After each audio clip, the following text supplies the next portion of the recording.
Hello friends, welcome to மக்கள் சேவை channel. இன்றைக்கி நம்ம ஒரு முக்கியமான இன்ஃபர்மேஷன் பற்றி தான் பார்க்க போகிறோம். அதாவது தமிழகத்தில் கிராம ஊராட்சி செயலாளர் வேலைவாய்ப்பு குறித்து ஒரு முக்கிய அறிவிப்பை வெளியிட்டிருக்காங்க. இப்போ இதை பற்றின மொத்த இன்ஃபர்மேஷன் தான் இந்த வீடியோ பார்க்க போகிறோம். இந்த வீடியோ ஸ்கிப் பண்ணாமல் ஃபுல்லாக பாருங்கள். அது மட்டும் அல்ல, இந்த வீடியோ நிறைய பேருக்கு ஷேர் பண்ணுங்க. ஓகே, அதாவது 2025 அக்டோபர் மாதம் தமிழகம் முழுவதும் எல்லா மாவட்டங்கள்லையுமே ஊராட்சி செயலர் அதாவது பஞ்சாயத்து செக்ரட்டரிக்கான ஒரு வேலைவாய்ப்பு அறிவிச்சிருந்தாங்க. வேக்கன்சியை பொறுத்த வரைக்கும் 1483 வேக்கன்சிக்கு மேலே அறிவிச்சிருந்தாங்க. டிஸ்ட்ரிக்ட் வைஸாக இந்த ஜாப்க்கு அப்ளை பண்ணியிருப்பீங்க ஆன்லைன் மூலமாக. ஸோ அதுக்கான ரிசல்ட்டும் பார்த்தா பப்ளிஷ் பண்ணியிருந்தாங்க. செலெக்ஷன் லிஸ்ட்டை வெளியிட்டிருந்தாங்க. அதில் ஒரு சில பேர் செலக்ட் ஆகிருப்பீங்க, ஒரு சில பேர் செலக்ட் ஆகாமல் இருந்திருப்பீங்க. பட் அதுக்கப்புறம் பாருங்கள், அந்த பஞ்சாயத்து செக்ரட்டரி அந்த ஆன்லைன் மூலமாக செலெக்ஷன் லிஸ்ட்டை கொடுத்துருந்தாங்க பாருங்கள். அதெல்லாமே ரிமூவ் பண்ணிட்டாங்க. நிறைய பேருக்கு தெரிஞ்சிருக்கும், வெப்சைட்டில் அதுக்கான ஆப்ஷன் எல்லாமே ரிமூவ் பண்ணிட்டாங்க. இப்போ ஒரு அப்டேட் கொடுத்துருக்காங்க பாருங்கள்.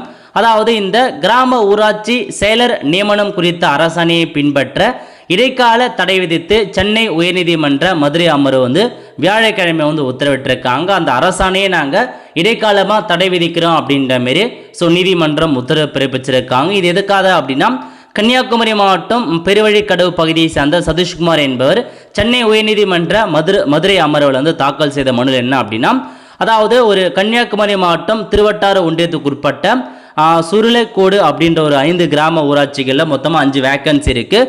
பட் அந்த எல்லா வேக்கன்சியுமே நிரப்புவதற்கு யாருக்கு அதிகாரம் இருக்குது அப்படின்னா, கிராம ஊராட்சிகளுக்கே அதிகாரம் இருக்குது.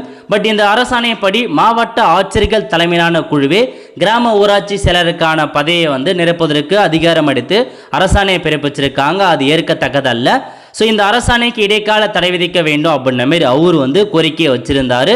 இந்த மனு உயர்நீதிமன்ற நீதிபதிகள் என் சதீஷ்குமார், எம் ஜோதிராமன் அமர்வில் வியாழக்கிழமை விசாரணைக்கு வந்தது. அப்போது கிராம ஊராட்சி செயலர் பணியிடங்களை குறிப்பிட்ட காலத்துக்குள் நிரப்ப வேண்டும் என தனி நீதிபதி ஒரு வழக்கில் உத்தரவிட்டார். இதன்படி நடவடிக்கை எடுக்கப்பட்டது.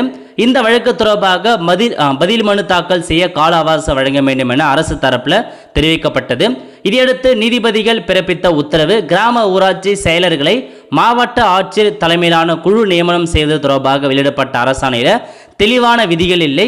இது குறித்து விரிவாக ஆய்வு செய்ய வேண்டும் என இந்நீதிமன்றம் கருதுகிறது. எனவே இந்த அரசாணை அடிப்படையில் கிராம ஊராட்சி செயலர் நியமனம் தொடர்பாக எந்தவித நடவடிக்கையும் எடுக்கக்கூடாது என இடைக்கால தடை விதிச்சிருக்காங்க. இந்த வழக்கு விசாரணை வருகிற 27ஆம் தேதி ஒத்திவைக்கப்படுகிறது அப்படின்ற மாதிரி சொல்லியிருக்காங்க. அது வரைக்கும் இப்போதைக்கு எந்த நடவடிக்கையும் எடுக்காதீங்க அப்படின்ற மாதிரி மென்ஷன் பண்ணியிருக்காங்க. அதனால் பஞ்சாயத்து செக்ரட்டரிக்கான அந்த போஸ்டிங் போடுறது, மற்ற இன்ஃபர்மேஷன், அடுத்த கட்ட நடவடிக்கை எல்லாமே பார்த்தா இன்னும் உங்களுக்கு தள்ளி போக போகுதுங்க. ஸோ அதை தான் உங்களுக்கு அப்டேட்டாக கொண்டு வந்திருக்காங்க, நோட் பண்ணிக்கோங்க. ஸோ இப்போதைக்கு இதுதான் இன்ஃபர்மேஷன். கோர்ட்டில் கேஸ் போயிட்டுருக்கு. எப்போனாலும் உங்களுக்கான ஒரு ரிசல்ட் எப்போ அப்படின்ட்டு தெரியலாம். ஒன்ஸ் இதெல்லாம் கிளியர் ஆனதுக்கப்புறம் திரும்ப வெப்சைட்டில் யாரெல்லாம் செலக்ட் ஆகிருக்காங்களோ அவங்களுக்கான ஷார்ட் லிஸ்ட் உங்களுக்கான ஆர்டர் காப்பி எல்லாமே ப்ரொவைட் பண்ணுவாங்க. அதுக்கப்புறம் மேக்ஸிமம் உங்களுக்கு இன்டர்வியூ நடக்கலாம். அதுமாரி ஆப்ஷன் நிறையா போகும். இதுதான் உங்களுக்கான அப்டேட்டுங்க, நோட் பண்ணிக்கோங்க. ஸோ இது குறித்து ஏதாச்சும் அப்டேட் கண்டிப்பாக நான் இன்ஃபார்ம் பண்ணுறேன். அடுத்த ஒரு நிலையில் சந்திப்போம். நன்றி, வணக்கம்.